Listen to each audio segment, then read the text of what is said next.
ആ coordination committee യോഗവും പിന്നീട് സലാമിന്റെ സമരപ്രഖ്യാപനവും ലീഗിനുണ്ടാക്കിയത് സമാനതകളില്ലാത്ത രാഷ്ട്രീയ പ്രതിസന്ധിയാണ്. വെള്ളിയാഴ്ച പള്ളി മുഹറാബിൽ പ്രതിഷേധമെന്ന പ്രഖ്യാപനം നേരം ഇരുട്ടി വെളുത്തപ്പോൾ തിരുത്തിയത് സാധാരണക്കാരനല്ല, സയ്യിദുൽ ഉലമ സയ്യിദ് മുഹമ്മദ് ജിഫ്രി മുത്തുക്കോയ തങ്ങൾ. കേരളത്തിലെ ഏറ്റവും വലിയ മുസ്ലിം സമുദായ സംഘടന അമരക്കാരനാണ്. 16 സംഘടനകളുടെ യോഗ തീരുമാനം ഒറ്റവാക്കിൽ റദ്ദാക്കി ജിഫ്രി തങ്ങൾ ഒറ്റയ്ക്കിറങ്ങി നടന്നപ്പോൾ തന്നെ പാണക്കാട്ടൊരു ചങ്കിടിപ്പ് കേട്ടതാണ്.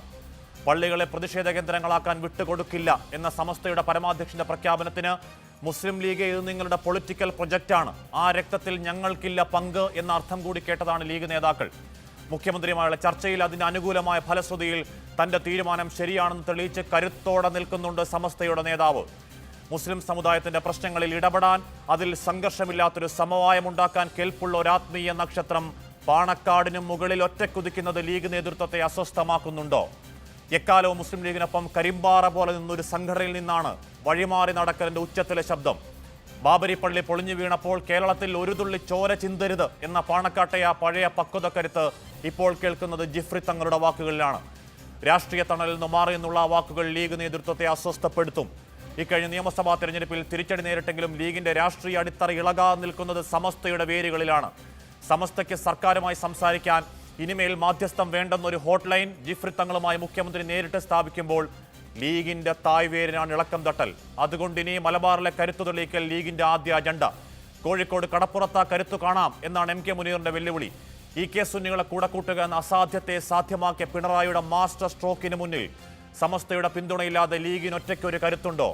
ഇനി ലീഗിന് ലീഗിന്റെ വഴി, സമസ്തയ്ക്ക് സമസ്തയുടെ വഴി എന്നാണ് തീരുമാനമെങ്കിൽ അതാ പാർട്ടിയുടെ രാഷ്ട്രീയ ആത്മഹത്യ.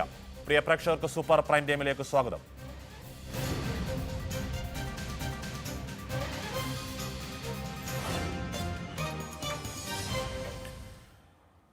മുസ്ലിം ലീഗ് സംസ്ഥാന സെക്രട്ടറി ശ്രീ ഷാഫി ചാലിയം, CPM നേതാവ് അഡ്വക്കേറ്റ് അരുൺകുമാർ, INL നേതാവ് ശ്രീ അബ്ദുൽ അസീസ്, മാധ്യമപ്രവർത്തകൻ ശ്രീ MP പ്രശാന്ത് എന്നിവരാണ് ചർച്ചയിൽ ചെയ്യുന്നത്. ആദ്യം ഞാൻ ശ്രീ ഷാഫി ചാലിയത്തിലേക്ക് പോകുന്നു. ശ്രീ ഷാഫി ചാലിയം, നിങ്ങൾക്ക് വേണമെങ്കിൽ വാദിക്കാം സർക്കാർ ഇതിൽ നിന്ന് പിന്നോട്ട് പോയി എന്നുള്ളത്.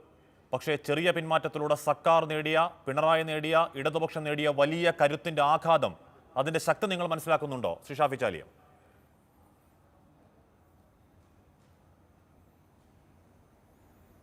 എല്ലാം ഞങ്ങൾക്ക് ഈ വിഷയത്തിൽ പിണറായി ഗവൺമെൻറ്റിൻ്റെ ഇക്കാലം അത്രയുമുള്ള സമീപനങ്ങൾ എന്താണെന്ന് നേരത്തെ അറിയുന്നതുകൊണ്ട് ഞങ്ങൾക്കിതിൽ അത്ഭുതമൊന്നുമില്ല. അതുകൊണ്ട് ഞങ്ങൾ തുടങ്ങി വെച്ച സമരവുമായി ശക്തിയുക്തം ഞങ്ങൾ മുന്നോട്ട് പോകും.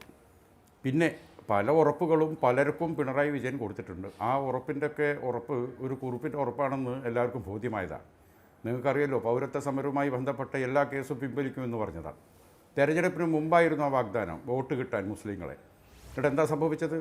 ഒരു കേസും പിൻവലിച്ചില്ല എന്ന് മാത്രമല്ല, ലക്ഷക്കണക്കിന് രൂപ ഖജനാവിലേക്ക് ഫൈനായിട്ട് സംഭരിക്കുന്ന പണി എന്താണ് അങ്ങോട്ടേക്ക് പിഴയായി സ്വീകരിക്കുന്ന പണിയാണ് നടത്തിക്കൊണ്ടിരുന്നത്. കേരളത്തിൽ എത്ര പേരിൽ നിന്നാണ് ഫൈൻ ഈ വിഷയത്തിൽ സ്വീകരിച്ചത്? അതുപോലെ തന്നെ സ്കോളർഷിപ്പ് വിഷയത്തിൽ അങ്ങനെ ഒത്തിരി കാര്യങ്ങളിൽ അദ്ദേഹം തന്ന വാഗ്ദാനമുണ്ടല്ലോ, ആ വാഗ്ദാനമൊന്നും അദ്ദേഹം നടപ്പാക്കിയിട്ടില്ല. ഇത്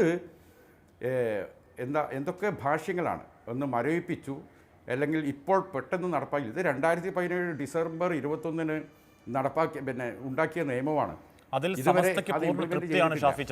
അപ്പോൾ ഇനി നിങ്ങളുടെ പ്രധാന ശക്തി സ്രോതസ്സിന് ഈ കോഴിക്കോട് കടപ്പുറത്ത് സമരത്തിന് വിളിക്കാൻ ആരെയാണ് വിളിക്കേണ്ടത്? ബഹുഭൂരിപക്ഷം സമസ്ത പ്രവർത്തകരെയാണ് ആ കടപ്പുറത്ത് എം കെ മുനീർ പറയുന്ന കരുത്തിലേക്കാൻ നിങ്ങൾ വിളിക്കേണ്ടത്. ആ നേതൃത്വത്തിന് മുഖ്യമന്ത്രിയുടെ തീരുമാനം ഇന്നത്തെ ചർച്ച പൂർണ്ണമായി തൃപ്തികരമാണ് ശ്രീ ഷാഫി ചാലിയം.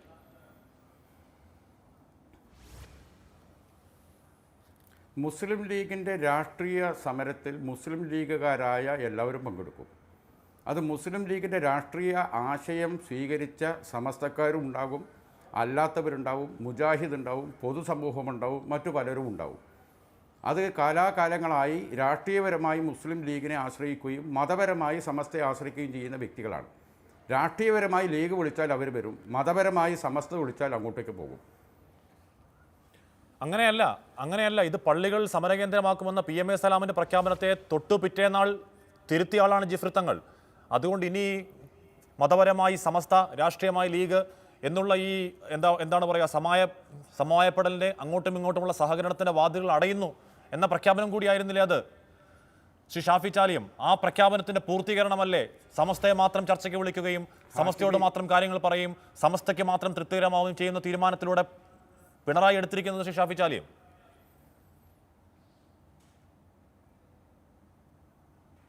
ഹഷ്മി, പള്ളികൾ സമര കേന്ദ്രങ്ങളാക്കുമെന്ന് PMA സലാം പറഞ്ഞിട്ടില്ല. ഒന്നത്, മുസ്ലിം സംഘടനകൾ എടുത്ത ഒരു യോഗ തീരുമാനം നിങ്ങൾ അറിയിച്ചു. പള്ളികളിൽ എന്ത് സമരം നടത്താൻ കഴിയുക നമുക്കറിയുന്നില്ല. പള്ളിയിൽ എന്താണ് സമരം ഉണ്ടാകുക? പള്ളിയിൽ വരുന്ന ആളുകളോട് പ്രസംഗിക്കുക, ബോധവൽക്കരിക്കുക എന്നതാണ് അവിടെ ഉദ്ദേശിച്ചത്. അപ്പോൾ സ്വാഭാവികമായിട്ടും പള്ളി സമര കേന്ദ്രമാക്കുമെന്നൊന്നും ലീഗ് പറഞ്ഞിട്ടില്ല. മുസ്ലിം സംഘടനകൾ പള്ളിയിൽ അവരുടെ വികാരം അവരുടെ അനുയായികൾ അറിയിക്കുന്നു പറഞ്ഞിട്ടുണ്ട്. അങ്ങനെയല്ല സർ, അത്രേ ഉള്ളൂ. പിന്നെ അതുമായി രാഷ്ട്രീയപരമായി അതിനെ ആഖ്യാനിച്ചുകൊണ്ട് അങ്ങനെയല്ലെന്നേ. ഇതിലെ പ്രശ്നം തുടങ്ങുന്നത് എവിടെയാണ്? ഇതിന്റെ പ്രശ്നം നിയമസഭയിൽ നിയമം പാസാക്കി. ഇതിന്റെ പ്രശ്നം തുടങ്ങുന്നത് എവിടെയാണ്? PMA സലാമിന്റെ പ്രതികരണത്തോടെയാണ്. PMA സലാമിന്റെ പ്രതികരണം എന്തായിരുന്നു? വെള്ളിയാഴ്ച ഉച്ചയ്ക്ക് പ്രതിഷേധം നടത്തും, വെള്ളിയാഴ്ച ഉച്ചയ്ക്ക് ബോധവൽക്കരണം നടത്തുമെന്നായിരുന്നില്ലേ? അതിനെയല്ലേ ജിഫ്രി തങ്ങൾ തിരുത്തിയത്? ശ്രീ ഷാഫി ചാലിയം.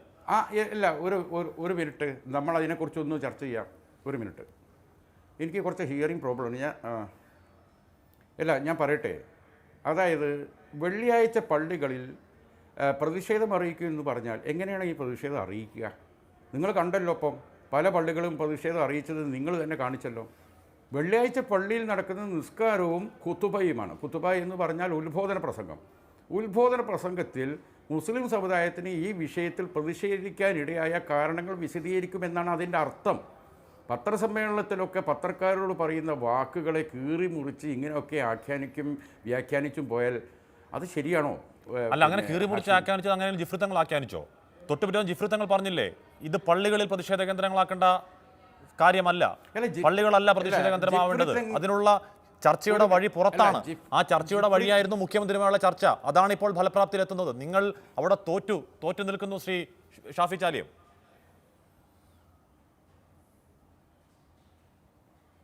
അതായത് PMA സലാം സാഹിബ് ഈ കാര്യം പറഞ്ഞതിന് ശേഷം സ്വാഭാവികമായിട്ടും പ്രാദേശികപരമായി പള്ളി ഇമാമാരെയും മറ്റുമൊക്കെ വിളിച്ച് CPM ഭീഷണിപ്പെടുത്തി. സ്വാഭാവികമായിട്ടും അതിൻ്റെ വ്യാപകമായ രീതിയിലുള്ള ചില വിവരങ്ങൾ ജിഫ്രി തങ്ങൾക്ക് കിട്ടിക്കാണും.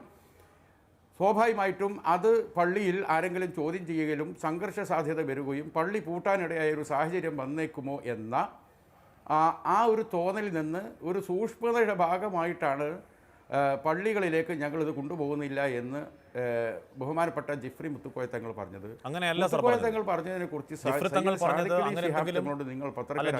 പറഞ്ഞത് അങ്ങനെയെങ്കിലും പ്രതിഷേധത്തിന്റെ സാഹചര്യം ഉണ്ടാകുമെന്നൊന്നുമല്ല. ഇത് പള്ളികളിൽ പ്രതിഷേധിക്കേണ്ട വിഷയമല്ല. അദ്ദേഹം എടുത്തു പറയുന്നുണ്ടല്ലോ, ഈ പറഞ്ഞ ശരീഅത്ത് നിയമം പോലെയോ അല്ലെങ്കിൽ മതത്തെ നേരിട്ട് ബാധിക്കുന്ന എന്തെങ്കിലും വിഷയം പോലെയോ വിശ്വാസികളോട് കുത്തുബ പ്രസംഗത്തിൽ, അതായത് വെള്ളിയാഴ്ച നമസ്കാരം കൂടണമെങ്കിൽ കുത്തുബ പ്രസംഗം കേൾക്കണമെന്നാണല്ലോ. ആ നമസ്കാരത്തിന്റെ ഭാഗമായുള്ള കുത്തുബ പ്രസംഗത്തിൽ പറയേണ്ട വിഷയമല്ല, അതിനുള്ള വഴികൾ വേറെയാണ് എന്ന് പറയുകയും അത് തെളിയിക്കുകയും ചെയ്യുകയല്ലേ ലീഗിന് മുന്നിൽ കൃത്യതയോടെ ജിഫ്രി തങ്ങളും സമസ്തയും? ശ്രീ ഷാഫി ചാലിയം.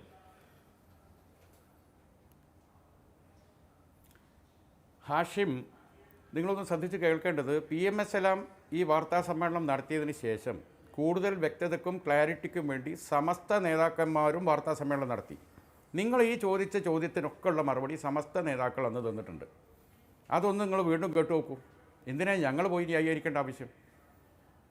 പള്ളിയിൽ എന്താ നടത്താൻ പോകുന്നത്? പള്ളിയിൽ നടത്തിയ മുൻകാല അനുഭവവും ശരീഅത്തിനെ പോലെ തന്നെ തുല്യ പ്രാധാന്യമുള്ളതാണ് ഇതെന്നൊക്കെ പറഞ്ഞ് സമസ്ത നേതാക്കൾ തന്നെ നടത്തിയതുണ്ടല്ലോ. അപ്പോൾ ജിഫ്രി തങ്ങൾ പറഞ്ഞു ഞങ്ങൾ അഭിപ്രായം പറയേണ്ട ആവശ്യം അല്ല. ഈ സമസ്തയുടെ അധ്യക്ഷൻ ജിഫ്രി തങ്ങളാണോ? കൂട്ടാറുള്ളത് ലീഗാണ്. അല്ല, ഈ സമസ്തയുടെ അധ്യക്ഷൻ ജിഫ്രി തങ്ങളാണോ? ഇല്ല, ഈ ചർച്ചയിൽ ഹാഷിം ഉദ്ദേശിക്കുന്നത് എന്താ? എൻ്റെ വായിൽ നിന്ന് എന്താണ് നിങ്ങൾ ഉദ്ദേശിക്കുന്നത്? അല്ല, വ്യക്തത മാത്രമാണ് തേടുന്നത്, വ്യക്തത മാത്രമാണ്. ഇപ്പോൾ PMA സലാമിന്റെ വാർത്താ സമ്മേളനം കഴിഞ്ഞ് സമസ്ത വാർത്താ സമ്മേളനം പറഞ്ഞത് ശരിയല്ല.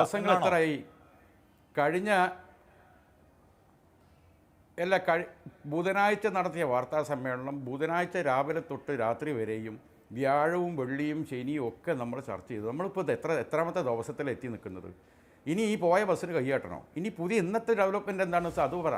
അതല്ല ഡെവലപ്മെന്റ്. നിങ്ങളുടെ കൂട്ടത്തിലുള്ള നിങ്ങളുടെ പ്രധാനപ്പെട്ട വോട്ട് ബാങ്കിനെ നിങ്ങളുടെ കൂടെ കരിമ്പാറ പോലെ എക്കാലവും നിന്ന ആൾക്കാരുമായി മാത്രം മുഖ്യമന്ത്രി ഒരു ഹോട്ട്ലൈൻ സമ്പ്രദായം സ്ഥാപിക്കുന്നു. ഒരു കാലത്തും അടുക്കില്ല എന്ന് കരുതി EK സുന്നി വിഭാഗത്തെ കൂടെ നിർത്താൻ മുഖ്യമന്ത്രി കഴിയുന്നു. ഈ പറയുന്ന പിന്മാറ്റം എന്ന് പറയുമ്പോൾ അതിനെന്താ പോലും എന്റെ കുഴപ്പം? ആദ്യത്തെ ചോദ്യം അതായിരുന്നു. മുഖ്യമന്ത്രി നേടിയ, ഇടതുപക്ഷം നേടിയ വലിയ കുതിപ്പ് നിങ്ങൾ തിരിച്ചറിയുന്നുണ്ടോ ശ്രീ ഷാഫി ചാലിയം? അല്ല, അത് ഇടതുപക്ഷം നേടിയ കുതിപ്പാണെന്നുള്ളത് പിന്നെ ഹഷ്മിക്ക് തോന്നുന്നതല്ലേ? പ്രേക്ഷകർക്കും എനിക്കൊന്നത് തോന്നിയിട്ടില്ല. വരാൻ പോകുന്ന നാളുകൾ എന്താണെന്ന് നമുക്ക് കാത്തിരുന്ന് കാണാം. കാരണം ഇന്ന് നടന്ന സംഭവം എന്താണെന്ന് പറയുന്നത്, ഞങ്ങളെ സംബന്ധിച്ചിടത്തോളം മുസ്ലിം സമുദായം വ്യാപകമായ പ്രതിഷേധത്തിലാണ്. ഞാൻ നിങ്ങളോട് ഈ സംസാരിക്കുന്ന സന്ദർഭം കേരളത്തിലെ സമസ്തയിലെ വന്ധ്യവയോധികനായ ആലിക്കുട്ടി മുസ്ലിയാരെ പോലുള്ള ഒരു വലിയ മതപണ്ഡിതനെ തൻ്റെ ചേംബറിലേക്ക് വിളിച്ചു വരുത്തിയിട്ട് ചായയും അണ്ടിപ്പരിപ്പും കൊടുത്തിട്ട് പറഞ്ഞ വാക്കെന്താണെന്നറിയോ? ഇത് സർക്കാരിന് PSCക്ക് വിടാൻ താല്പര്യമൊന്നുമില്ല, ഇത് വഖഫ് ബോർഡ് ഇങ്ങോട്ട് നിർദ്ദേശിച്ചിട്ടാണെന്നാണ്. പെരും കളവാ പറഞ്ഞത്. അത് നിങ്ങൾ മനസ്സിലാക്കണം. വഖഫ് ബോർഡിനോട് അങ്ങോട്ടേക്ക് വളരെ കൃത്യമായി സർക്കാർ അങ്ങോട്ടേക്ക് വഖഫ് ബോർഡിന് കത്തയക്കുകയാണ്. ആ കത്തിൻ്റെ കോപ്പി എൻ്റെ കയ്യിലുണ്ട്. ആ കോപ്പിയിൽ പറയാണ് PSCയിലേക്ക് വഖഫ് നിയമനങ്ങൾ വിടണം എന്നുള്ളത് സർക്കാരിൻ്റെ തീരുമാനമാണെന്നും അതിനനുസൃതമായി റെഗുലേഷൻ ആക്കി വഖഫ് ബോർഡിനോട് തരാൻ ആവശ്യപ്പെട്ടുകൊണ്ട് ഗവൺമെൻറ്റിൻ്റെ റവന്യൂ അണ്ടർ സെക്രട്ടറി അയച്ച കത്തിൻ്റെ കോപ്പി എൻ്റെ കയ്യിലുണ്ട്. അത് നിങ്ങൾ മനസ്സിലാക്കണം. അത് റഷീദ് അലി ശിഹാബ് തങ്ങൾ ചെയർമാനായിരിക്കുന്ന കാലത്തോളം അദ്ദേഹം അത് കൊടുത്തിട്ടില്ല. ഇപ്പോൾ TKMS വന്നതിൻ്റെ ശേഷമാണ് കൊടുത്തത്. സർക്കാർ അങ്ങോട്ട് നിർദ്ദേശിച്ചതാണ്. അപ്പം ഒരു പെരും കളവ്, വലിയൊരു മതപണ്ഡിതനെ തൻ്റെ ചേംബറിലേക്ക് വിളിച്ചിരുത്തി പച്ചക്കളവ് പറഞ്ഞ മുഖ്യമന്ത്രിയുടെ സമീപനത്തോടുള്ള അടങ്ങാത്ത ഒതുങ്ങാത്ത പ്രതിഷേധമാണ് ഇന്ന് എല്ലായിടത്തും ഉള്ളത്. അത് മനസ്സിലാക്കണം. അദ്ദേഹം തന്റെ ഫേസ്ബുക്ക് പോസ്റ്റിൽ വരെ മുഖ്യമന്ത്രി പറഞ്ഞത് അതാണ്. അല്ല, പ്രതിഷേധം പുറത്തൊന്നും കാണാൻ ഞങ്ങളിലേക്ക് എത്താം. മാത്രം ഇരുന്നിട്ടാണ് പുറത്തേക്ക് ഇറങ്ങി കാണാം. ശ്രീ അബ്ദുൽ അസീസ്, അങ്ങനെയുണ്ടോ? മുഖ്യമന്ത്രി വന്ധ്യവയോധികരായ നേതാക്കളെ വിളിച്ച് പച്ചക്കള്ളം പറഞ്ഞോ? അങ്ങനെ തെറ്റിദ്ധരിപ്പിച്ചോ? രോഷം തൽക്കാലം അടക്കിയോ? മുഖ്യമന്ത്രി വന്ധ്യവയോധികനായ ആലിക്കുട്ടി മുസ്ലിയാരോട് കളവ് പറയും എന്ന് കേരളത്തിലെ ഷാഫി ചാലിയം ഒഴികെയുള്ള ഒരാളും പറയില്ല എന്ന് വിശ്വസിക്കുന്നയാളാണ് ഞാൻ. ഇത്രയും കാലം, ഇപ്പോൾ 5 വർഷം കേരളത്തിൽ മുഖ്യമന്ത്രിയായിരുന്നു പിണറായി വിജയൻ. അതിനുശേഷം തെരഞ്ഞെടുപ്പ് നടന്നു. തെരഞ്ഞെടുപ്പിന് ശേഷം വീണ്ടും അദ്ദേഹം തെരഞ്ഞെടുക്കപ്പെട്ടു. അദ്ദേഹം 6ാമത് വർഷമാണ് ഇപ്പോൾ ഭരിച്ചുകൊണ്ടിരിക്കുന്നത്. ഇതിനിടയിൽ ഒരിക്കൽ പോലും കേരളത്തിലെ ബഹുമാന്യനായ പ്രൊഫസർ KP ആലിക്കുട്ടി മുസ്ലിയാരോട് എന്നല്ല, കേരളത്തിലെ ഒരാളോടും കളവ് പറഞ്ഞിട്ടില്ലാത്ത ഒരു മുഖ്യമന്ത്രി എന്ന ഖ്യാതിയാണ് അദ്ദേഹത്തിനുള്ളത്. അതുകൊണ്ട് ആ ഭാഗത്തോട്ട് ഞാൻ കടക്കുന്നില്ല. ഷാഫി ഇപ്പോൾ ചെയ്തുകൊണ്ടിരിക്കുന്നത് മുസ്ലിം ലീഗ് അകപ്പെട്ട വലിയൊരു പ്രതിസന്ധിയുണ്ട്. ആ പ്രതിസന്ധിയിൽ നിന്നും രക്ഷപ്പെടുന്നതിന് വേണ്ടിയുള്ള വാചാടോപങ്ങളാണ്. ആ വാചാടോപം കൊണ്ടൊന്നും ഇവിടെ രക്ഷപ്പെടാൻ പോകുന്നില്ല ഷാഫി. ഇപ്പോൾ മുസ്ലിം ലീഗ് ചെയ്തുകൊണ്ടിരിക്കുന്നത് എന്താണെന്ന് വെച്ച് കഴിഞ്ഞാൽ, സമസ്തയെ അവരുടെ കുടക്കീഴിൽ നിർത്തുന്നതിന് വേണ്ടി, അവരുടെ വരുതിക്കകത്ത് നിർത്തുന്നതിന് വേണ്ടി കാലങ്ങളായി നടത്തിക്കൊണ്ടിരിക്കുന്ന ശ്രമങ്ങൾ പരാജയപ്പെട്ടപ്പോൾ സമസ്ത കേരള ജമിയത്തുൽ ഉലമയുടെ പ്രസിഡന്റ് ആദരണീയനായ സയ്യിദ് ജിഫ്രി മുത്തുക്കോയ തങ്ങൾ മുഖ്യമന്ത്രിയുമായി സംസാരിച്ച് കേരളത്തിലെ ആയിരക്കണക്കായ പള്ളിക്കകത്ത് നടക്കേണ്ടിയിരുന്ന PMA സലാമിൻ്റെ ആഹ്വാനപ്രകാരം നടക്കേണ്ടിയിരുന്ന സംഘർഷം ഒഴിവാക്കി സമാധാനപരമായ അന്തരീക്ഷത്തിൽ കേരളത്തിലെ പൊതുസമൂഹത്തെ മുന്നോട്ട് കൊണ്ടുപോയി അതിലൂടെ ലീഗ് ഉദ്ദേശിച്ച രാഷ്ട്രീയ ദൗത്യം, രാഷ്ട്രീയമായ നേട്ടം നടന്നില്ല എന്നതിൻ്റെ അടിസ്ഥാനത്തിൽ അവരുണ്ടാക്കി കൊണ്ടുവന്നിട്ടുള്ള കാര്യമാണ് ഇപ്പോൾ അതിൻ്റെ തുടർച്ചയാണ് നടന്നുകൊണ്ടിരിക്കുന്നത്. ആദരണീയനായ ജിഫ്രി മുത്തുക്കോയ തങ്ങൾ മുഖ്യമന്ത്രിയുമായി സംസാരിച്ചതിൻ്റെ അടിസ്ഥാനത്തിൽ പ്രശ്നം പരിഹരിക്കപ്പെട്ടല്ലോ. അങ്ങനെ പ്രശ്നം പരിഹരിക്കപ്പെടാൻ പോകുന്നു എന്ന ബോധ്യമുണ്ടായപ്പോൾ മുസ്ലിം ലീഗിനും മുജാഹിദ് നേതാക്കൾക്കും കടുത്ത അതൃപ്തിയും കടുത്ത തോതിലുള്ള ഭിന്നതയും സമസ്തയുമായി രൂപപ്പെട്ടു വന്നു എന്നതിന്റെ തെളിവാണ് അവർ നാളെ അടുത്ത ദിവസം നടത്താൻ പോകുന്ന സമ്മേളനം എന്നത്. ഇപ്പോൾ ഈ നിയമമാക്കിയതിൽ ഇത്ര വലിയ കൺഫ്യൂഷൻ ഉണ്ടായപ്പോഴാണല്ലോ പ്രതിഷേധം ഉണ്ടാവുന്നതും ചർച്ചയ്ക്കുള്ള സാഹചര്യം ഒരുങ്ങുന്നതും ചർച്ച ഉണ്ടാവുന്നതും. ഈ നിയമമാക്കുന്നതിന് മുൻപ് തന്നെ ഈ പറയുന്ന ആലിക്കുട്ടി മുസ്ലിയാരെയും ഈ പറയുന്ന ബഹാവുദ്ദീൻ നദ്വിയെയും ജിഫ്രി തങ്ങളെയും AP യെയും നിങ്ങളെയും ലീഗിനെയും ഒക്കെ വിളിച്ചിരുത്തി, അല്ലെങ്കിൽ ലീഗ് പോട്ടെ രാഷ്ട്രീയ സംഘടനയാണല്ലോ, അതിലെ മതസംഘടനകളെ വിളിച്ചിരുത്തി ഒരു ചർച്ചയാകാമായിരുന്നല്ലോ. ആ ചർച്ചയ്ക്ക് ശേഷം നിയമത്തിലേക്ക് പോകാമായിരുന്നല്ലോ. ഈ പ്രശ്നം ഒന്നും ഉണ്ടാകുമായിരുന്നില്ലോ. അപ്പോൾ അതിലൊരു കുറുക്കന്റെ കൗശലമുണ്ട് ശ്രീ അബ്ദുൽ അസീസ്. ഹാഷ്മി, ഇപ്പോൾ നമ്മൾ മനസ്സിലാക്കേണ്ട പ്രധാനപ്പെട്ട ഒരു കാര്യം, ഈ ഓർഡിനൻസ് വന്നത് 2017-ലാണ്, 4 വർഷങ്ങൾക്ക് മുമ്പ്. 2017 വന്ന ഓർഡിനൻസിനെതിരായി ഈ പറയുന്ന മുസ്ലിം ലീഗോ UDFന്റെ MLA-മാരോ മറ്റേതെങ്കിലും രാഷ്ട്രീയ നേതൃത്വമോ ശക്തമായ ഒരു നിലപാട് സ്വീകരിച്ചിട്ടില്ല. 2021 അസംബ്ലി തെരഞ്ഞെടുപ്പ് നടന്നല്ലോ. അതിനുശേഷം ആ അസംബ്ലി തെരഞ്ഞെടുപ്പിൽ കേരളത്തിലെ മുസ്ലിം സമുദായം നേരിടുന്ന വലിയ വെല്ലുവിളിയാണ് ഇത് എന്ന നിലയിൽ ആരെങ്കിലും അതേക്കുറിച്ച് പറഞ്ഞിട്ടില്ല. എന്തുകൊണ്ടാണ് മുസ്ലിം ലീഗ് നേതാക്കന്മാർ പറയാതിരുന്നത്? എന്തുകൊണ്ടാണ് ഇവർ ഈ പറയുന്ന സമസ്തയിലെ അവരെ അനുകൂലിക്കുന്നു എന്ന് പറയുന്ന പണ്ഡിതന്മാർ പറയാതിരുന്നത്? അവർ പറയാതിരുന്നത് ഇത് അത്ര വലിയൊരു ഭീഷണിയായി, വലിയൊരു ഇഷ്യൂ ആയി അവർ കണ്ടിട്ടില്ല. ഇത് ഇഷ്യൂ ആക്കിയത് PMA സലാമാണ്. അതിൽ മുസ്ലിം ലീഗിൻ്റെ രാഷ്ട്രീയ താല്പര്യമുണ്ട്. ആ താല്പര്യം മുസ്ലിം ലീഗിന് സമസ്തയെ ഉപയോഗിച്ചുകൊണ്ട്, മതത്തെ ഉപയോഗിച്ചുകൊണ്ട് വിജയിപ്പിച്ചെടുക്കേണ്ടതില്ല എന്ന ശക്തമായ തീരുമാനവും അതിൻ്റെ അടിസ്ഥാനത്തിലുള്ള നീക്കവുമാണ് സമസ്തയുടെ പണ്ഡിതന്മാർ നടത്തിയത്. അത് നടത്തിയതിൻ്റെ അടിസ്ഥാനത്തിൽ ലീഗിനേറ്റിട്ടുള്ള കനത്ത തിരിച്ചടിയുണ്ടല്ലോ, ആ തിരിച്ചടിയാണ് ഈ കുഴപ്പത്തിൻ്റെ എല്ലാം കാരണം. ഇപ്പോൾ ഷാഫി ഉരുണ്ട് കളിക്കുന്നതിൻ്റെ കാരണം അതാണ്. അതുപോലെ തന്നെ PMA സലാം കളിക്കുന്നതിൻ്റെയും കാരണം അതാണ്. അവർ പറയുന്നത് മുജാഹിദ് വിഭാഗവും മുസ്ലിം ലീഗും ചേർന്നുകൊണ്ട് സമസ്തയെ വെല്ലുവിളിക്കുന്ന സമ്മേളനം അടുത്ത ദിവസം കടപ്പുറത്ത് നടത്തുമെന്ന. അങ്ങനെ സമസ്തയെ വെല്ലുവിളിക്കുന്ന സമ്മേളനം അവർ നടത്തട്ടെ, നമുക്ക് കാത്തിരുന്ന് കാണാമല്ലോ. ശരി, ഞാൻ അങ്ങനെയൊക്കെ എത്താം. അഡ്വക്കേറ്റ് അരുൺകുമാർ, ഈ വഖഫിനെ കാര്യക്ഷമമാക്കുക, വഖഫിനെ സുതാര്യമാക്കുക എന്നുള്ള ആയിരുന്നല്ലോ PSC നിയമനം, അവിടുത്തെ നിയമനം PSCക്ക് വിടുന്നതിലൂടെ സർക്കാർ പറഞ്ഞ ഉദ്ദേശ ലക്ഷ്യങ്ങൾ. എൻ്റെ ജിഫ്രി തങ്ങൾ ഒന്ന് പ്രതിഷേധം ഉയർത്തുമ്പോൾ, ആലിക്കുട്ടി മുസ്ലിയാർ പ്രതിഷേധം ഉയർത്തുമ്പോൾ വഖഫ് കാര്യക്ഷമമാകണ്ടേ, വഖഫ് സുതാര്യമാകണ്ടേ? എന്തുകൊണ്ടാണ് പിന്നോട്ട് പോക്ക്? വഖഫ് സുതാര്യമാകണം. 1912 ശേഷമുള്ള വഖഫ് ഇടപാടുകളെക്കുറിച്ച്, സ്വത്തുക്കളെക്കുറിച്ചുമെല്ലാം അന്വേഷണം നടത്തണം. അതുപോലെ തന്നെ രജിസ്ട്രേഷനുമായി ബന്ധപ്പെട്ടുകൊണ്ട് കുറേ വർഷങ്ങളായി നടക്കുന്ന പാകപ്പിഴകളെക്കുറിച്ച് അന്വേഷിക്കണം എന്നതെല്ലാം ഗവൺമെൻറ് കൃത്യമായി തന്നെ അതിലുള്ള ഇടപെടൽ മുന്നോട്ട് പോവുകയാണ്. ഇപ്പോൾ കഴിഞ്ഞ ഒരാഴ്ചയായി കേരളം ചർച്ച ചെയ്തുകൊണ്ടിരിക്കുന്ന വഖഫ് ബോർഡുമായി ബന്ധപ്പെട്ടുള്ള നിയമനം കൃത്യമായി PSCക്ക് വിടണം എന്നുള്ള വിഷയത്തിൽ ചർച്ചയാകാം എന്നതാണ് മുഖ്യമന്ത്രി മുന്നോട്ട് വച്ചിരിക്കുന്നത്. ഇപ്പോൾ പൊതുസമൂഹത്തിൽ നിന്ന് വ്യത്യസ്തമായിട്ടുള്ള ചർച്ചകൾ ഉയർന്നു വന്ന സ്ഥിതിക്ക് ഈ വിഷയത്തിൽ ആധികാരികമായിട്ടുള്ളൊരു ചർച്ച ഉയർന്നു വരാം, ആ ചർച്ചയ്ക്കുള്ള വേദി ഒരുക്കാം എന്ന് മുഖ്യമന്ത്രി പറഞ്ഞ് ഈ വിഷയത്തിൽ മുഖ്യമന്ത്രിയുടേതായിട്ടുള്ള പ്രതികരണമാണ് വന്നിരിക്കുന്നത്. നമുക്കറിയാം, ഇവിടെ 25 വർഷത്തോളം ഈ വഖഫ് ബോർഡിൽ ലീഗിൻ്റെ മാത്രം പ്രതിനിധികൾ, ലീഗ് ഏക പ്രതിനിധി, അതായത് ലീഗ് നിർദ്ദേശിക്കുന്ന ആളുകൾ മാത്രം. ഇപ്പം മായിൻ ഹാജി, MC മായിൻ ഹാജി 25 വർഷമായി മുത്തവല്ലി കോട്ടയിൽ ലീഗിനെ പ്രതിനിധീകരിച്ച് വഖഫ് ബോർഡിൽ അദ്ദേഹം തുടരുകയാണ്. മറ്റൊരാൾ അഡ്വക്കേറ്റ് സൈനുദ്ദീൻ 25 വർഷമായി ഇതേ മുത്തവല്ലി കോട്ടയിൽ വഖഫ് ബോർഡിൽ തുടരുകയാണ്. ഇത്തരത്തിൽ തങ്ങളുടെ ഒരു സ്വന്തം സ്വത്താക്കി ഇതിനെ മാറ്റി രജിസ്ട്രേഷനുമായി ബന്ധപ്പെട്ടുകൊണ്ടിരിക്കുന്ന ആപ്ലിക്കേഷനുകൾ ഒന്നും തന്നെ പരിഗണിക്കാതെ ഇതുമായി ബന്ധപ്പെട്ടുകൊണ്ടിരിക്കുന്ന തർക്ക വിഷയങ്ങളിൽ ഇടപെടുന്ന ഉദ്യോഗസ്ഥന്മാരെല്ലാം ഏകപക്ഷികമായി മാത്രം ഇടപെടുകയും, ഒരു ഗവൺമെൻറ് പോയി അടുത്ത ഗവൺമെൻറ് വരുമ്പോൾ ഭരണ തുടർച്ചയുള്ള സംസ്ഥാനത്ത് LDF ആണ് വരാൻ സാധ്യതയുള്ളെങ്കിൽ വരുന്ന 5 വർഷത്തേക്കും വരാൻ സാധ്യതയുള്ള നിയമനങ്ങളിൽ ഒരു വലിയ റാങ്ക് ലിസ്റ്റ് ഉണ്ടാക്കി വെച്ച് ലീഗുകാർ അവർ നിർദ്ദേശിക്കുന്നവർ മാത്രം, അവർക്ക് അപ്പോയിന്റ്മെന്റ് നടത്തണമെന്ന് അവർ തീരുമാനിക്കുന്നവരെ ഏകാധിപത്യ സ്വത്തായി. അതിനുള്ള പരിഹാരമാണല്ലോ വഖഫ് നിയമനം PSCക്ക് വിടൽ എന്ന സർക്കാരിന്റെ പ്രഖ്യാപിത ലക്ഷ്യം. എന്തേ ഈ പറഞ്ഞ പ്രതിഷേധം കണ്ടപ്പോഴേക്കും ആ ലക്ഷ്യത്തിൽ നിന്ന് സർക്കാരിന്റെ പിന്നോട്ട് പോക്ക്? അല്ല, പ്രതിഷേധം കണ്ടപ്പോഴേക്കും പിന്നോട്ട് പോക്കല്ല. ഇവിടെ ഒരു വർഗീയമായിട്ടുള്ള ചേരിതിരിവുണ്ടാക്കാൻ, ഒരു മത ധ്രുവീകരണം ഉണ്ടാക്കാൻ എങ്ങനെയെങ്കിലും ഉള്ള സാധ്യത പ്രയോജനപ്പെടുത്താനാണ് ലീഗ് ഗൂഢാലോചന നടത്തിയത്. എങ്ങനെയെങ്കിലും മതസാഹോദര്യത്തിൽ അധിഷ്ഠിതമായി നമ്മുടെ ഒരു സാംസ്കാരിക പൈതൃകത്തെ മതവൈര്യത്തിന്റെ കലാപത്തിയിൽ ചുട്ടരിക്കുന്ന വർഗീയ RSSന്റെ ആ നയങ്ങളെ എതിർക്കുന്നു എന്ന് പറയുന്ന ലീഗ് വടക്കേന്ത്യയിൽ RSS നടത്തുന്ന അതേ രീതി കേരളത്തിൽ ആരംഭിക്കാനുള്ള ഒരു സാഹചര്യമാണ് കഴിഞ്ഞ വെള്ളിയാഴ്ച പള്ളികളിലെ നമസ്കാരവുമായി ബന്ധപ്പെട്ടുകൊണ്ട് വിവിധ രൂപത്തിൽ ആസൂത്രണം ചെയ്തത്. അത് ശരിക്കും പൊളിഞ്ഞു പാളീസാകുന്ന സാഹചര്യമുണ്ടായി. കേരളത്തിൽ ഒരിക്കലും അത്തരത്തിലുള്ള മത ധ്രുവീകരണത്തിലുള്ള വേദിയാക്കാൻ ഞങ്ങൾ അനുവദിക്കില്ലെന്ന് മുസ്ലിം സമുദായത്തിലെ തന്നെ പണ്ഡിതന്മാരടക്കം രംഗത്ത് വരുന്ന സാഹചര്യമുണ്ടായി. അപ്പോൾ മുസ്ലിം ലീഗ് ഉയർത്തിപ്പിടിച്ച ഈ വിദ്വേഷ രാഷ്ട്രീയം പരാജയപ്പെട്ടു പോകുന്ന ഒരു സാഹചര്യം. ഏതായാലും ഈ വിഷയത്തിൽ ചർച്ചയാകാം. ഓരോ അതിൽ സർക്കാരിന് വാശിയില്ല, അത് വഖഫ് ബോർഡിന്റെ ശുപാർശയായിരുന്നു, സർക്കാരിന് വാശിയില്ല, സർക്കാർ അങ്ങനെ നിർദ്ദേശം മുന്നോട്ട് വെച്ചിട്ടില്ല എന്ന് മുഖ്യമന്ത്രി പറഞ്ഞത് പച്ചക്കള്ളമാണ് എന്നാണ് ഷാഫി ചാലി അതിനോട് തെളിവ് തരട്ടെ. അഡ്വക്കേറ്റ് അരുൺകുമാർ, പക്ഷേ നവംബർ 11 ഇത് നിയമമായതാണ്. അതിനുശേഷം ഉണ്ടാവേണ്ട, ഇപ്പോൾ മറ്റ് സമുദായ സംഘടനകളുമായി ഒന്നും ചർച്ചയില്ലാതെ വളരെ പെട്ടെന്ന് സർക്കാർ നിയമമാക്കിയതാണല്ലോ. എന്തുകൊണ്ടാണ്? വഖഫ് ബോർഡ് കാര്യക്ഷമമാകുന്ന ആത്മാർത്ഥതയാണല്ലോ. അതിനുശേഷം ഈ സ്പെഷ്യൽ റൂൾസ് ആക്കി തരാൻ വഖഫിനോട് ആവശ്യപ്പെട്ടിട്ടില്ല. അതിനുശേഷം അതിലൊരു വെറ്റിംഗ് ഉണ്ടായിട്ടില്ല, PSCയോട് കൺകറൻസ് ചോദിച്ചിട്ടില്ല. നിയമമാക്കലല്ലാതെ ഇന്നിപ്പോൾ 1 മാസം കഴിയുമ്പോഴും അതിൽ 1 ഇഞ്ച് സർക്കാർ മുന്നോട്ട് പോയിട്ടില്ല. അഡ്വക്കേറ്റ് അരുൺകുമാർ, അപ്പോൾ ഈ അതിനുശേഷം ഉണ്ടായ ഏറ്റവും ഒടുവിൽ സമസ്തയുമായി നേരിട്ട് ഹോട്ട്ലൈൻ ബന്ധം സ്ഥാപിക്കലടക്കം ചില ലക്ഷ്യങ്ങൾ മാത്രം ആ നിയമത്തിനുണ്ട് എന്ന് ഷാഫി ചാലിം ആരോപിച്ചാൽ അതിൽ യുക്തിയില്ലാതാകുമോ അഡ്വക്കേറ്റ് അരുൺകുമാർ? ഇല്ല, അതിൽ ഇവിടെ മിസ്റ്റർ അബ്ദുൾ അസീസ് അതിന് മറുപടി നൽകിയിട്ടുണ്ട്.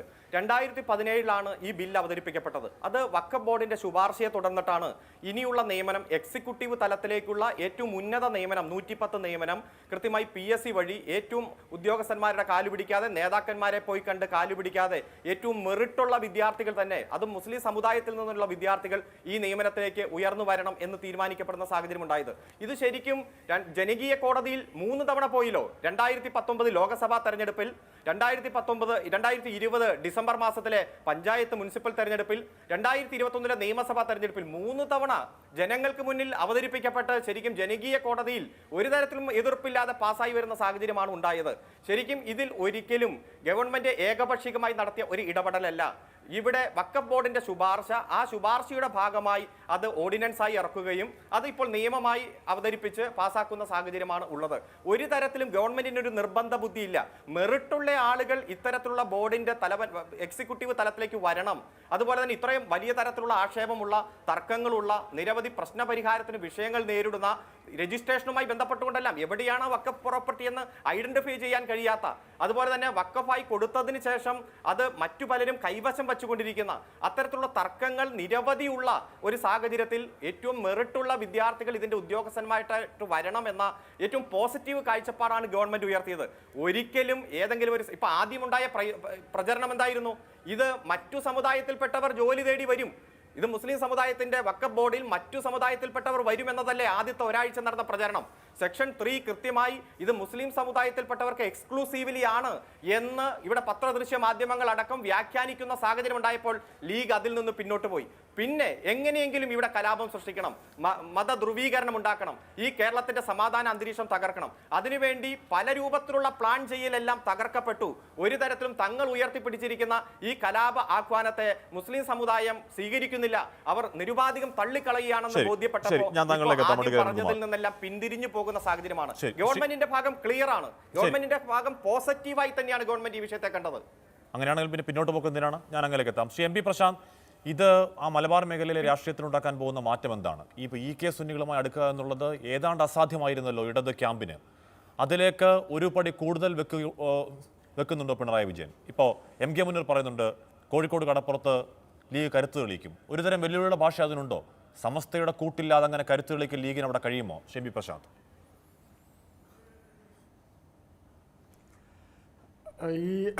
ഈ കാര്യങ്ങളൊക്കെ നമ്മൾ കുറച്ച് ദിവസമായി ചർച്ച ചെയ്യുന്നതായിരുന്നല്ലോ. ഇന്ന് സംഭവിച്ച കാര്യങ്ങൾ എന്താണെന്ന് വളരെ പെട്ടെന്ന് നമുക്ക് ചർച്ച ചെയ്യാം. അതൊരു താങ്കൾ ചോദിച്ച ചോദ്യത്തിന് വളരെ പ്രസക്തമായിരിക്കുമെന്ന് തോന്നുന്നു. കാരണം ഇന്ന് സംഭവിച്ചത് സമസ്തയുടെ നേതാക്കൾ മുഖ്യമന്ത്രിയെ കാണുകയും മുഖ്യമന്ത്രിക്ക് ഒരു നിവേദനം കൊടുക്കുകയുമാണ് ചെയ്തത്. ആ നിവേദനത്തിൽ പറയുന്നത് 3 കാര്യങ്ങളാണ്. ഒന്ന്, സാധാരണ പറയുന്ന PSCക്ക് വിട്ട തീരുമാനം പിൻവലിക്കണം. അത് എല്ലാ സംഘടനകളും പറഞ്ഞാണ് സമസ്ത ആദ്യം മുതലേ പറയുന്നതാണ്.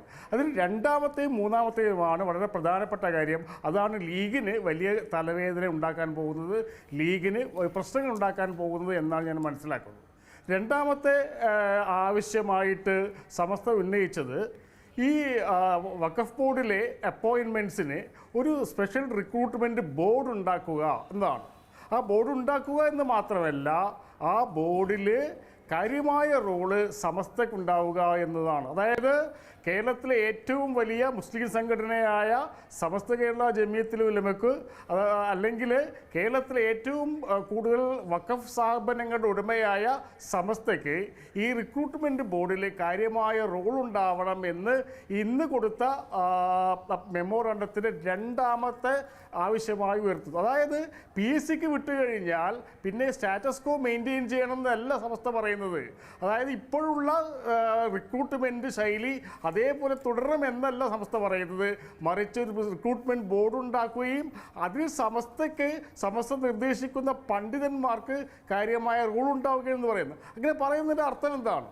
ഇതുവരെ ഉണ്ടായിരുന്ന നിയമനങ്ങളിൽ, ഇതുവരെ ഉണ്ടായിരുന്ന നിയമന പ്രക്രിയയിൽ കേരളത്തിലെ ഭൂരിപക്ഷം വരുന്ന സുന്നികൾക്ക് യാതൊരു റോളും ഉണ്ടായിരുന്നില്ല, അല്ലെങ്കിൽ അവർ അർഹിക്കുന്ന റോള് സുന്നികൾക്കുണ്ടായിരുന്നില്ല എന്നുള്ളതാണ്.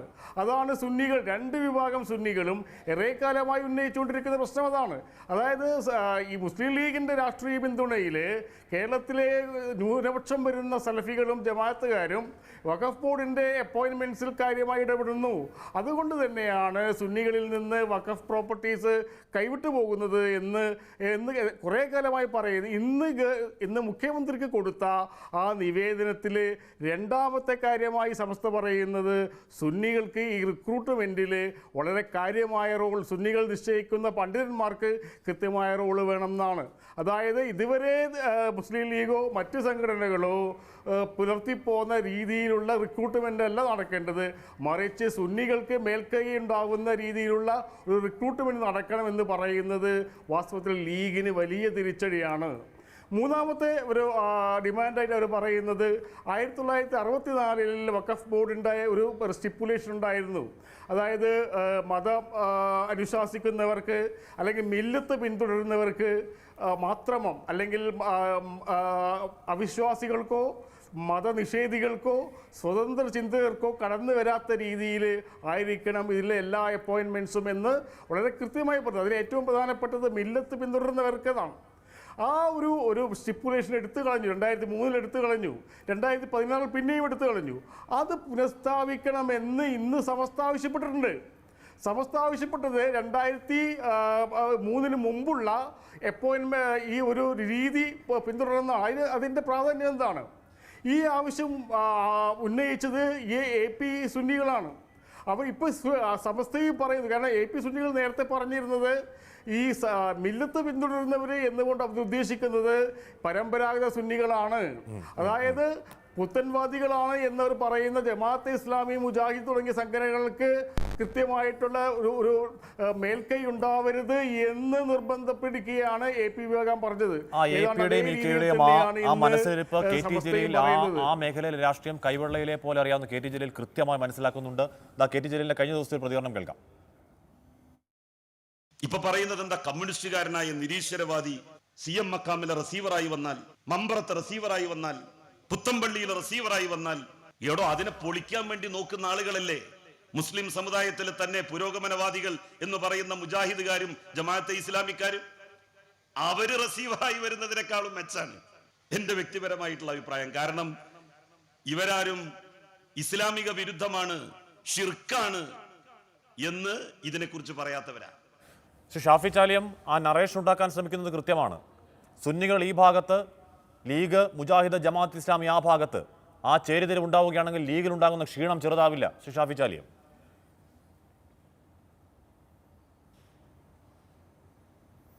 ഏതായാലും ഹാഷ്മി, ഇന്നത്തെ ഈ പാനൽ വളരെ രസകരമായി എനിക്ക് തോന്നി. കാരണം മുസ്ലിം ലീഗിനെ പ്രതിരോധിക്കാൻ നിങ്ങൾക്ക് ഇത്ര ആൾബലം ഇന്ന് ആവശ്യമാണ് എന്ന് നിങ്ങൾക്ക് തോന്നിയത് വളരെ നന്നായി. കാരണം രണ്ട് ഘടകകക്ഷികളെയാണ് ഒരു ഭാഗത്തുനിന്ന് കൊണ്ടുവന്നത്. പ്രശാന്തും ഇന്ന് സംസാരിക്കുന്നത് മുസ്ലിം ലീഗിൻ്റെ നേരെ ചാർജ് ചെയ്തുകൊണ്ടാണ്.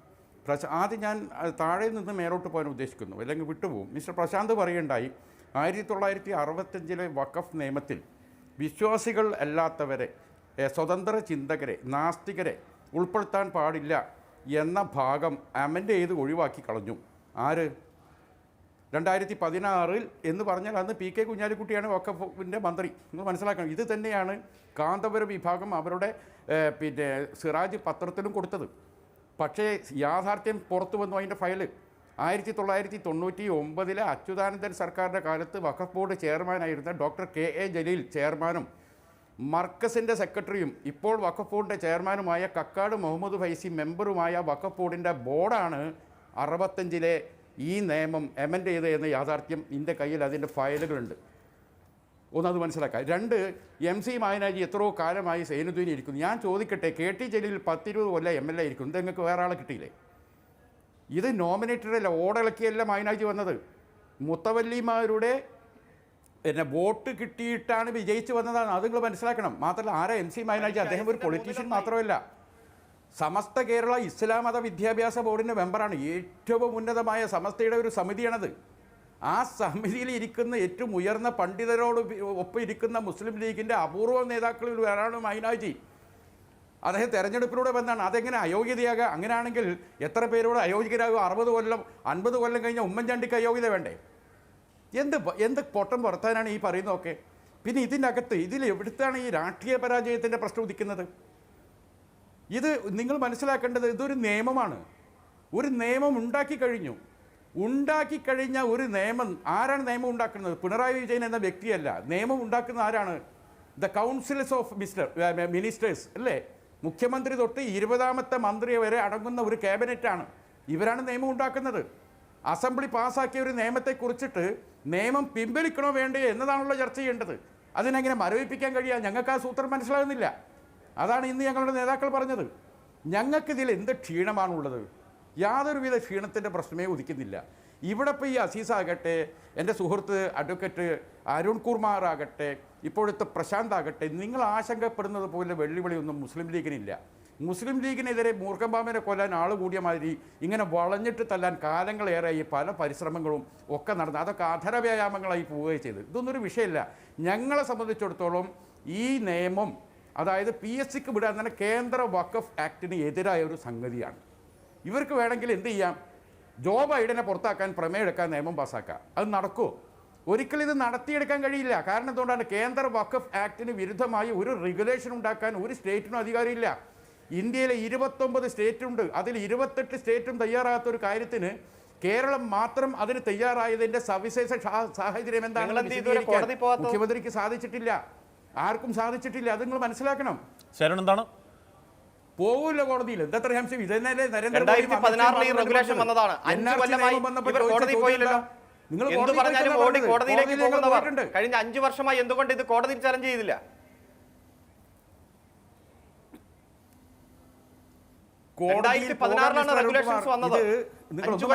ഇത് തന്നെയാണ് അമിത്ഷാക്ക് കടമെടുത്ത് സംസാരിക്കരുത്. NRC വിഷയം എന്താണ്? അല്ല, എന്തുകൊണ്ട് കോടതിയിലേക്ക് പോയില്ല? ഇത് നിയമമാകുന്നതിന് മുമ്പ് സഭയിൽ ഒരു ചർച്ച ഉണ്ടായല്ലോ. മൂന്ന് കൂട്ടരും സംസാരിക്കുന്ന കാര്യത്തിൽ ശ്രീ ഷാഫി ചാലിയം എന്തുകൊണ്ട് കോടതിയിലേക്ക് പോയില്ല 2014 ശേഷം എന്നതിന് മറുപടി പറഞ്ഞുള്ളൂ. അതിനോടൊപ്പം ഇത് നിയമമാകുന്നതിന് മുമ്പ് സഭയിൽ ഒരു ചർച്ചാ പരമ്പര ഉണ്ടായല്ലോ. ശ്രീ ഷാഫി ചാലിയം, ഒരു സബ്ജക്ട് കമ്മിറ്റിയും കാര്യോപദേശവും ഉണ്ടായല്ലോ. ഇത് കേരളത്തിലെ മുസ്ലിം സമുദായത്തിനെതിരാണ്, നിയമം നടപ്പാക്കാൻ അനുവദിക്കില്ല എന്ന ഉറച്ച സ്റ്റേറ്റ്മെന്റ് സഭയിൽ വെക്കാൻ കുഞ്ഞാലിക്കുട്ടിക്ക് കഴിഞ്ഞോ? M ഷംസുദ്ദീന് കഴിഞ്ഞോ?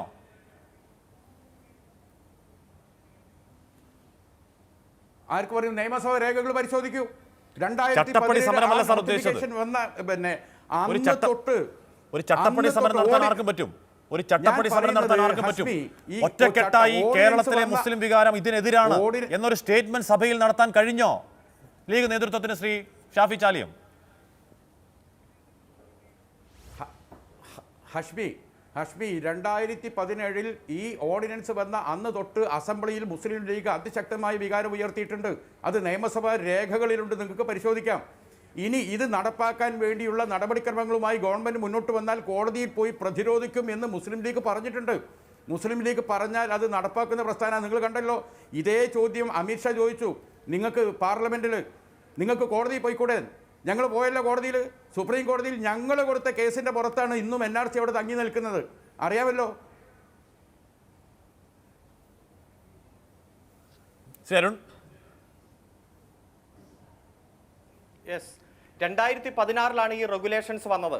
ഈ റെഗുലേഷൻസിന്റെ ഭാഗമായി വഖഫ് ബോർഡ് തന്നെയാണ് ഏറ്റവും സുതാര്യമായി ഈ നിയമനങ്ങൾ നടത്തണം, എക്സിക്യൂട്ടീവ് തലത്തിലേക്കുള്ള നിയമനം നടത്തണമെന്ന ശുപാർശ ഗവൺമെന്റിന് മുന്നിൽ വെച്ചത്.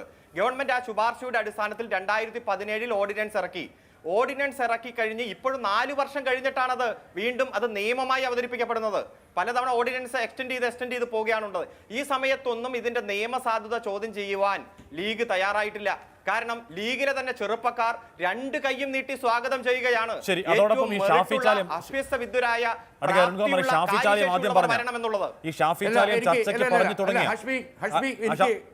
പെട്ടെന്ന് ഇടപെടണം. പറയൂ.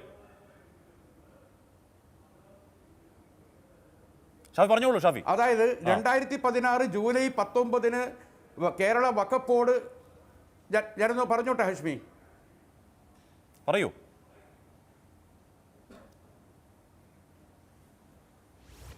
2016 ജൂലൈ 19 സാമൂഹ്യക്ഷേമ പദ്ധതി കേരള വഖഫ് ബോർഡ് ഇത് ഗവൺമെന്റിനോട് ശുപാർശ ചെയ്തിട്ടുണ്ട് എന്നാണ് KT ജലീൽ പറഞ്ഞത്. അത് തന്നെയാണ് എൻ്റെ സുഹൃത്ത് അരുൺകുമാർ ഇവിടെ ആവർത്തിച്ചത്. അതിനെതിരെ അന്നത്തെ ചെയർമാനായിരുന്ന റഷീദ് അലി തങ്ങൾ ആ മിനിറ്റ്സ് പുറത്തുവിട്ടു. അങ്ങനെ ഒരു തീരുമാനം ഉണ്ടായിട്ടില്ല, പച്ചക്കളവാണ് ജലീൽ പറഞ്ഞെന്ന് പറഞ്ഞു. 2016 ജൂലൈ 19 വഖഫ് ബോർഡിൻ്റെ കീഴിലുള്ള സാമൂഹ്യക്ഷേമ പദ്ധതി സാങ്ഷൻ കമ്മിറ്റി യോഗത്തിൻ്റെ മിനിറ്റ്സിൽ അവസാനം ചെയർമാൻ അറിയാതെ എഴുതി ചേർത്തതാണ്. അത് മനസ്സിലാക്കണം. പിന്നെ ഞാൻ പറയുന്നു 2020 ജനുവരി മാസം 14 തീയതി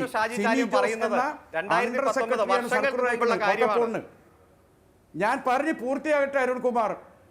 അരുൺകുമാർ എന്നെ പൂർത്തിയാക്കാൻ സമ്മതിച്ചിട്ടില്ലെങ്കിൽ നിങ്ങൾക്കും സംസാരിക്കാൻ കഴിയില്ല. ഞാൻ ശല്യം ഉണ്ടാക്കിക്കൊണ്ടിരിക്കും.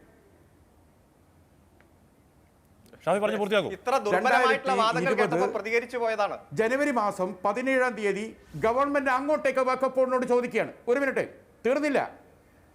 2020 ജനുവരി 17 Simi Jose under secretary regulation PSCക്ക് വിട്ടതാക്കി തരണമെന്ന് വഖഫ് ബോർഡിനോട് അഭ്യർത്ഥിച്ചപ്പോൾ വഖഫ് ബോർഡ് 17 തീയതി തന്ന ഗവൺമെന്റ് ഓർഡറിനോട് TK ഹംസ ചെയർമാനായ വഖഫ് ബോർഡ് 23 തീയതിയാണ് എന്താക്കുന്നത്, പിന്നെ ചേർന്ന യോഗത്തിലെ 10ാം നമ്പർ തീരുമാനമാക്കി PSCക്ക് വിടാനുള്ള ശുപാർശ കൊടുക്കുന്നത്. ആ യോഗത്തിൽ മുസ്ലിം ലീഗ് അംഗങ്ങൾ കൃത്യമായി വിയോജിപ്പ് രേഖപ്പെടുത്തിയതിന്റെ രേഖ എന്റെ കയ്യിലുണ്ട്. പിന്നെ ഞങ്ങൾ പറഞ്ഞു, പുറത്ത് ഞങ്ങൾ പറഞ്ഞു, ഞങ്ങൾ സമരം നടത്തി, ധർണകൾ അതിന് ശേഷം ഞങ്ങൾ നടത്തി. അക്കാര്യത്തിൽ വ്യക്തത അരുൺകുമാർ തീർക്കട്ടെ. Arunkumar 17/1/2020 under secretary Simi Jose chief executive officer Kerala സംസ്ഥാന വഖഫ് ബോർഡിന് അങ്ങോട്ടേക്ക് ആവശ്യപ്പെടുകയാണ്. അതായത് 2016 Kerala state Waqf board regulation പ്രകാരം വഖഫ് ബോർഡിലെ നിയമനങ്ങൾ നടത്തുന്ന സംബന്ധിച്ച നടപടിക്രമം റെഗുലേഷൻ 4 പ്രകാരം ബോർഡിലാണ് നിക്ഷിപ്തമായിട്ടുള്ളതിനാൽ പ്രസ്തുത നിയമനങ്ങൾ പബ്ലിക് സർവീസ് കമ്മീഷൻ മുഖേനയായിരിക്കുമെന്ന് ബോർഡ് തീരുമാനിക്കുന്ന പക്ഷം പ്രസ്തുത റെഗുലേഷനിലെ വ്യവസ്ഥകളിൽ ജീവനക്കാരുടെ നിയമനങ്ങൾ PSC മുഖേനയായിരിക്കുമെന്ന് വ്യവസ്ഥ ചെയ്യാവുന്നതാണ്. എങ്ങനെയാണ് സർക്കാർ വഖഫിനോട് അങ്ങോട്ട് ആവശ്യപ്പെടുകയാണ് ഇത് ചെയ്യാവുന്നതാണ്, ആ റെഗുലേഷൻ ഇങ്ങോട്ടാക്കി തരുമെന്ന്. അപ്പോൾ ഇന്ന് മുഖ്യമന്ത്രി ഈ നേതാക്കളോട് പറയുന്നു സർക്കാരിന് താല്പര്യമില്ല, വഖഫിന് നിർദ്ദേശം മാത്രമായിരുന്നു. അതെങ്ങനെയാണ് ശരിയാവുക അരുൺകുമാർ? ഇത് 2016 പുതിയ റെഗുലേഷൻസ് ഉണ്ടാക്കാൻ കാരണം വഖഫ് ആക്ടിന്റെ സെക്ഷൻ 110 പ്രകാരമാണ്.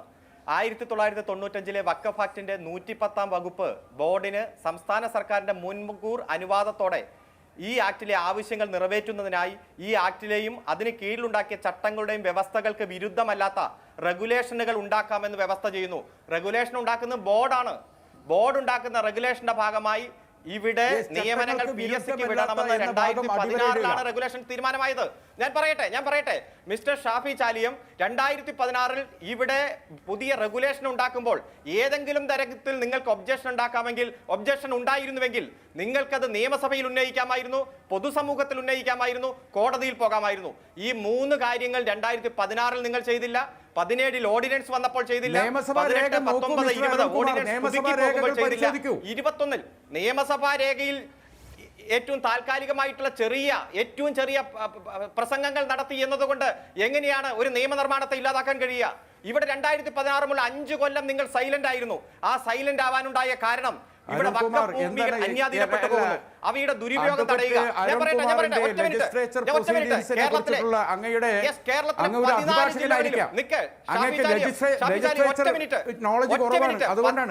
പറയട്ടെ, ഒറ്റ മിനിറ്റ്. 14 ജില്ലകളിലുമുള്ള വഖഫ് പ്രോപ്പർട്ടിയെ കുറിച്ചുള്ള സർവേ നടക്കുക. ഇവിടെ 7 ജില്ലകളിൽ അത് പൂർത്തീകരിച്ചു. അത് പൂർത്തീകരിച്ച് വന്നു കഴിഞ്ഞാൽ ഇവിടെ വെബ്സൈറ്റ് വഴി പ്രസിദ്ധീകരിക്കപ്പെടും. നോട്ടിഫിക്കേഷൻ വന്ന് കൃത്യമായി ഗസറ്റ് വിജ്ഞാപനം വരും ഈ കേരളത്തിൽ ഏതൊക്കെയാണ് വഖഫ് പ്രോപ്പർട്ടി എന്ന്. അങ്ങനെ ഒരു വിജ്ഞാപനം വരുന്നത് നിങ്ങൾക്ക് സഹിക്കാൻ കഴിയില്ല. കാരണം എത്രയോ നേതാക്കന്മാർ, ലീഗിന്റെ നേതാക്കന്മാർക്കെതിരെയാണ് വഖഫ് പ്രോപ്പർട്ടിയിൽ കുംഭകോണം നടത്തി എന്ന് പറഞ്ഞുകൊണ്ട് കേസുകൾ വന്നത്. Mister Kamaruddin, mister KM Shaji, Ebrahim Kunju, ഇവരെല്ലാം വഖഫ് പ്രോപ്പർട്ടിയിൽ തട്ടിപ്പ് നടത്തിയ കേസുകൾ വരിക. അതുകൊണ്ട് കേരളത്തിലെ വഖഫ് പ്രോപ്പർട്ടിയെ കുറിച്ച് കൃത്യമായി കണക്കുകൾ ഇവിടെ ഗസറ്റ് വിജ്ഞാപനത്തിലൂടെ പുറത്തു വരികയും സാധാരണ മുസ്ലിം സമുദായത്തെ പരിശോധിക്കുവാനുള്ള അനുവാദം കിട്ടുന്ന സാഹചര്യം നിങ്ങൾ അംഗീകരിക്കുന്നില്ല. അതുകൊണ്ടാണ് നിങ്ങൾ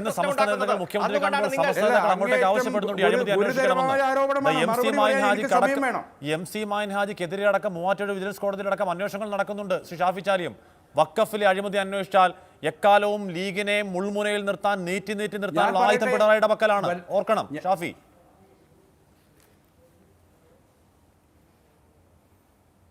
ഹാഷിം, അങ്ങേയറ്റം ഗുരുതരമായ ആരോപണമാണ് എൻ്റെ പാർട്ടിയുടെ നേതാക്കൾക്കെതിരെ അരുൺകുമാർ ഉയർത്തിയിരിക്കുന്നത്. എനിക്ക് കൃത്യമായി അത് വിശദീകരിക്കാൻ അങ്ങ് സമയം അനുവദിക്കുമെന്ന് ഞാൻ പ്രത്യാശിക്കുന്നു. ഇവിടെ ഇഷ്ടംമാതിരി കണക്കുകൾ ഞങ്ങളുടെ കയ്യിലുണ്ട്. കോഴിക്കോട് ജില്ലയിലെ മാവൂരിലെ താത്തൂർ ശുഹദ മഖാം, ആ മഖാമിൻ്റെ വഖഫ് സ്വത്തിൽ നിന്ന് 50 ഏക്കർ ഭൂമി കാന്തപുരം വിഭാഗം കയ്യേറിയതിൻ്റെ പരാതി വഖഫ് ബോർഡിലുണ്ട്. ഈ കയ്യേറ്റക്കാർക്ക് നോട്ടീസ് കൊടുത്തതിൻ്റെ വിശദീകരണം ചോദിക്കാൻ നോട്ടീസ് കൊടുത്തതിൻ്റെ പേരിൽ CPM കോഴിക്കോട്ട് വഖഫ് ഓഫീസിൻ്റെ മുമ്പിൽ ധർണ നടത്തി. നിങ്ങൾ മനസ്സിലാക്കണം, ഇവിടെ ഇഷ്ടംമാതിരി സ്ഥാപനങ്ങൾ കയ്യേറിയതിൻ്റെ കണക്കുണ്ട്. ഇറക്കട്ടെ, നമ്മൾ അന്വേഷിക്കട്ടെ. എത്ര കൊല്ലമായി വഖഫ് ബോർഡ് KT ജലീലിൻ്റെ കയ്യിൽ നിൽക്കുന്നു? 5 കൊല്ലം ജലീലിൻ്റെ കയ്യിലില്ലേ? അന്വേഷിച്ചോ? ഏതെങ്കിലും ഒരു ലീഗ് നേതാവിനെതിരെ എന്തെങ്കിലും വന്നോ? ഇതിങ്ങനെ പറയുന്നത് പോലെ പറഞ്ഞു നടക്കുന്നല്ലാതെ എന്താ ഇവരെ കയ്യിലല്ല അധികാരം കിടക്കുന്നത്? ആ അധികാരം ഉപയോഗിച്ചിട്ട് എന്തുകൊണ്ട് ഇത് കണ്ടുപിടിച്ചില്ല? പിന്നെ വഖഫ് സ്വത്തുകൾ അന്യാധീനപ്പെട്ടിട്ടുണ്ടെങ്കിൽ കണ്ടുപിടിക്കണം. ഇവിടെ എന്താണ്, ഞാൻ ഒരൊറ്റ കാര്യം ചോദിക്കട്ടെ, എന്താണ് ഈ അഡ്വക്കേറ്റ് അരുൺകുമാർ ഒന്ന് മനസ്സിലാക്കണം. സത്യത്തിൽ എന്താണ് ഈ വഖഫിൻ്റെ ആക്ടിൻ്റെ മെയിൻ ആയിട്ടുള്ള ത്രെഡ് എന്താണ്? നമ്മൾ അത് മാത്രം ചർച്ച ചെയ്താണ്. Waqf mean dedication of properties for charity, religious, pious purpose അല്ലേ? ഒരു സ്ഥാപനത്തിൽ ഒരു മുസ്ലിം പള്ളി അവിടെ ഉണ്ടെങ്കിൽ അത് വഖഫിന് രജിസ്റ്റർ ചെയ്യണമെന്നാണ് ചട്ടം. ഇവിടെ കാന്തപുരം അബൂബക്കർ മുസ്ലിയാരുടെ നേതൃത്വത്തിലുള്ള എത്ര സ്ഥാപനങ്ങളുണ്ട്? കോഴിക്കോട്ടെ മർക്കസ്, കാരന്തൂരിലെ മർക്കസ് കോംപ്ലക്സ് പള്ളി ഇതിനകത്തുണ്ട്, വഖഫ് ബോർഡിൽ രജിസ്റ്റർ ചെയ്തിട്ടില്ല. കോഴിക്കോട്ട് ശരി ഞാൻ അങ്ങനെയൊക്കെ എത്താം. ഇതെല്ലാം കാര്യക്ഷമമായി നടക്കുന്നുള്ളതാണല്ലോ. വഖഫ് ബോർഡ് അന്യാധീനപ്പെടുന്നു എന്നുള്ളതാണ് നിങ്ങളുടെ പുതിയ കേസിന്റെ ആശങ്ക. ഇക്കാലം അത്രയും നടന്ന അന്യാധീനപ്പെട്ട സ്വത്തുക്കളുടെ കണക്കുകൾ പുറത്തു വരട്ടെ, സർവേ നടക്കുന്നുണ്ട്. ഞാൻ അങ്ങനെയൊക്കെ എത്താം.